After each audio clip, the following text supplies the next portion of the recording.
Many people don't realize that a great deal of their unhappiness comes from the constant, often destructive chatter in their own minds. That voice in your head, it's always there, isn't it? Before you've even started your day, it tells you what to expect.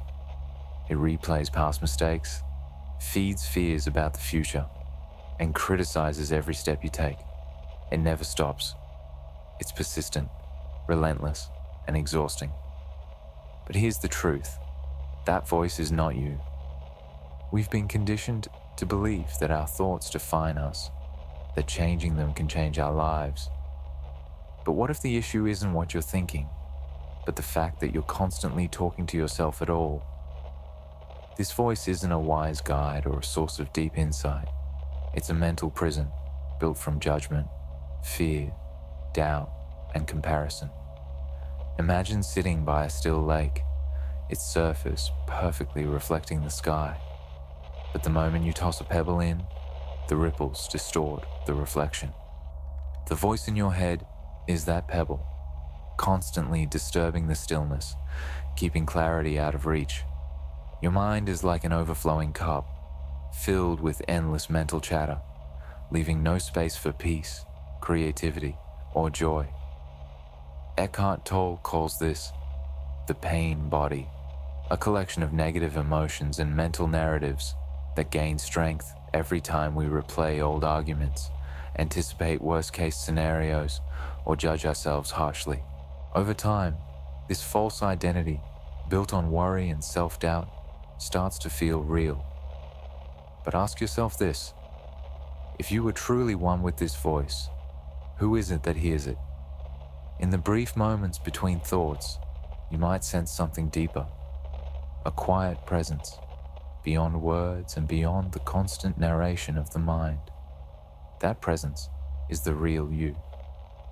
Various spiritual traditions describe this state in different ways. Hindu philosophy refers to it as the Atman, an eternal self beyond mental turbulence. In Christianity, it's akin to the still, small voice of God, always present beneath the noise. Taoism speaks of the Tao, a flow that moves effortlessly, without interference from thought. The mind resists this realization because it thrives on its own noise. It jumps between past and future, between hope and fear.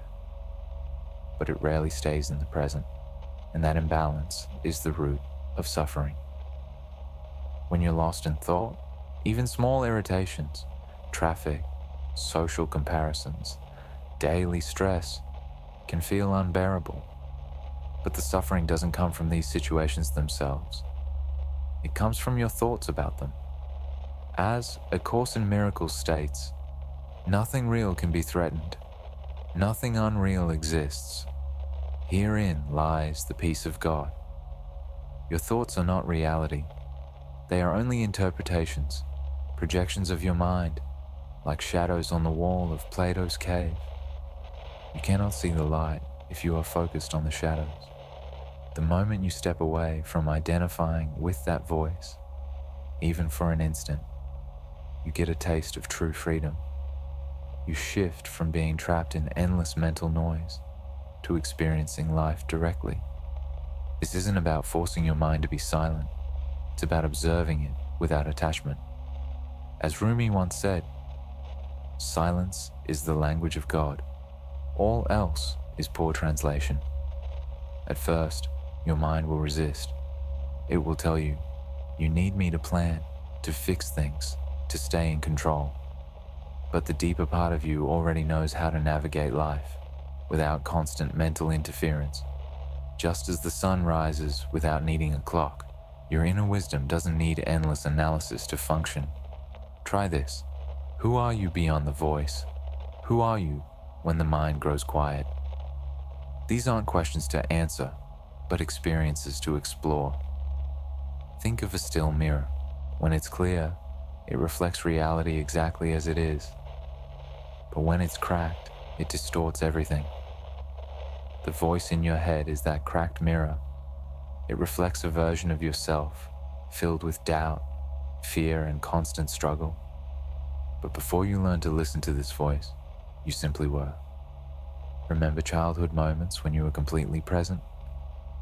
Running through a field, laughing until your stomach hurt, getting lost in creativity. Back then, you weren't narrating your experience. You were just living. That is your natural state. In Buddhism, it's called sati, or mindfulness, the art of being fully present without mental commentary. When the Buddha sat beneath the Bodhi tree and reached enlightenment, he didn't do it by arguing with his thoughts. He observed them, letting them pass like clouds in the sky. But in today's world, silence feels impossible. Notifications, emails, constant distractions. The mind never rests. Even when you try to sit quietly, your thoughts get louder. But the busier your mind, the more it craves stillness. Ancient wisdom reminds us, do you have the patience to wait until your mud settles and the water is clear? True clarity doesn't come from chasing it. It comes when you stop chasing anything at all.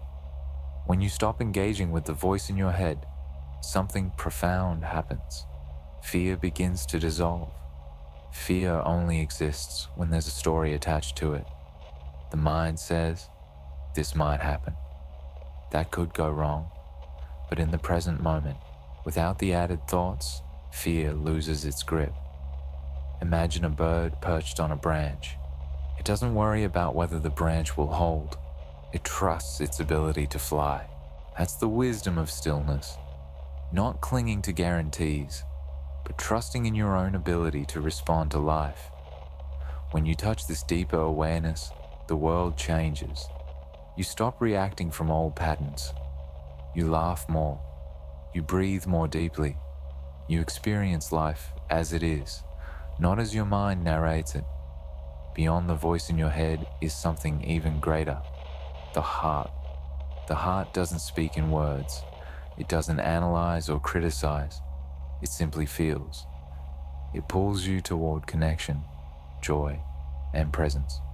To hear it, you must quiet the mind.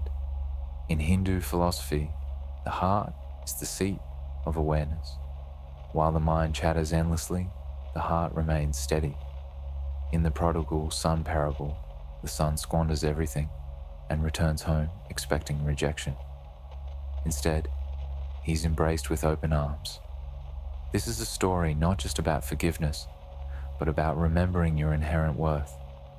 No matter how much your mind tells you otherwise, you are already enough. The shift doesn't happen all at once. It unfolds in moments, each time you step out of mental noise and into presence. As the Bhagavad Gita says, perform your duty with equanimity, abandon attachment to success and failure. Life isn't about controlling outcomes. It's about showing up in the present, fully engaged, fully alive. With practice, the voice in your head becomes background noise, no longer dictating your reality. You move through life with clarity, trust, and a quiet joy. You stop mistaking thoughts for truth, and in that shift, you rediscover the stillness, the presence, and the freedom that has always been within you.